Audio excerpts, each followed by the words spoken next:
parler de la modification du règlement qui interdisait l'achat d'immeubles résidentiels par les non-canadiens. Vous avez probablement dû voir que lundi 27 mars, la SCHL a publié un communiqué qui indiquait que le règlement sur la loi qui était sorti le 1er janvier 2023 a été modifié. On a vu passer beaucoup de choses, on a vu beaucoup de monde parler de cette fameuse modification. Alors, je vais reprendre ici les principaux points qui ont été mentionnés dans cette modification. Il faut savoir cependant que pour le moment, cette modification au règlement n'a pas encore été publiée sur le site du gouvernement. Elle n'est donc disponible que sur le site de la SCHL présentement.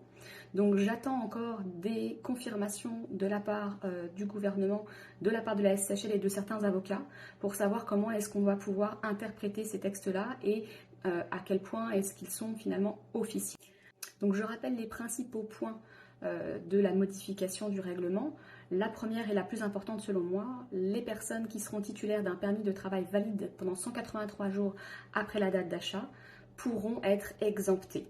Alors, évidemment, il y a beaucoup de points à éclaircir là-dessus, notamment qu'est-ce que la date d'achat? Est-ce qu'on considère la date de notaire? A priori, c'est la définition qui avait été retenue les fois précédentes, donc on pense qu'on va aller vers cette définition-là. La deuxième chose, ça va être de savoir qu'est-ce qu'on entend par un permis de travail valide.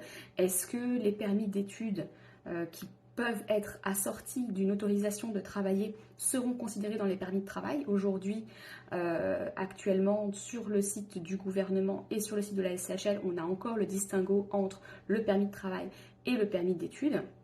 Donc ce sera à définir également avec les avocats. Et l'autre question qui selon moi reste en suspens aussi, c'est quid des personnes qui ont une demande de résidence permanente en cours avec un CSQ obtenu, qui n'ont pas encore renouvelé le permis de travail mais qui sont sur le point d'obtenir leur résidence permanente. Le deuxième élément important, ce sont les terrains vacants. Au préalable, il n'était pas possible d'acheter un terrain à destination résidentielle ou mixte lorsqu'elle était située dans les zones urbaines. Aujourd'hui, le règlement prévoit qu'il sera possible d'acheter un terrain vacant, peu importe leur localisation sur les territoires canadiens. La troisième chose, c'est que les sociétés, les compagnies qui étaient détenues en partie par des investisseurs étrangers ou en tout cas des non-canadiens, à hauteur de 3% n'étaient pas en mesure de pouvoir acheter.